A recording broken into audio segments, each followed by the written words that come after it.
This is Art Path Profiles. I'm Sophia Salaby. The Lansing River Trail is the setting for the Lansing Art Gallery and Education Center's annual Art Path exhibition, with sculptures, installations, and murals dotting the way for several miles. One participating artist took inspiration from his many trips along the trail for his piece. Harper Woods artist Amadeus Roy says his first experience with the Lansing River Trail was nearly a decade ago when he was a student at Michigan State University. A few days into the semester, he decided to go longboarding on the path. I just went, and then realized it's a river trail, which means it's not going to circle back around, and I have to go home at some point. So I ended up longboarding probably like 12 miles that day.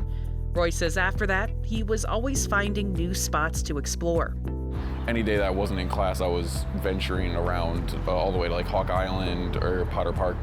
His mural for Art Path under the I-496 bridge is called Odyssey on the River and is inspired by those memories.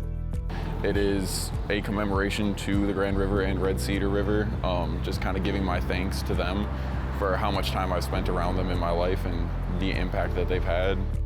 He took an abstract approach to his design, using saturated blues and greens to depict a river winding through nature.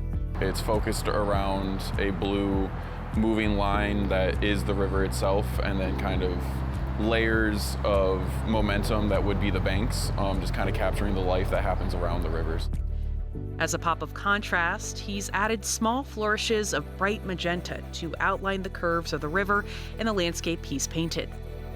While I find inspiration in our natural world, I like to push the boundaries of it and kind of take it to a new place.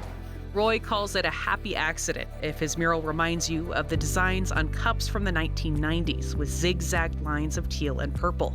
To him, the magenta almost represents himself and his relationship to the trail. Crafting those colors in that way kind of shows like my efforts of putting in my time and contribution towards making a better existence for the rest of us.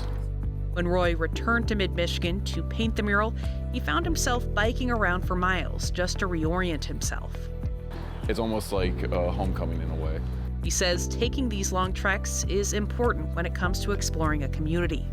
Sometimes your answers aren't going to come from a half-hour walk, and so to both push your boundaries in what you are to see, but also your physical self to see what you're capable of is very important. Roy wants people who see his mural to be instilled with that same sense of adventure, even if they don't have a set destination in mind. There's a lot of gems just along the way, so it's a fun way to kind of coerce people into a journey. Amadeus Roy's mural, Odyssey on the River, can be found under the I-496 bridge on a long wall with many other Art Path murals from over the years. The Lansing Art Gallery and Education Center is a financial supporter of WKAR. For Art Path Profiles, I'm Sophia Salaby.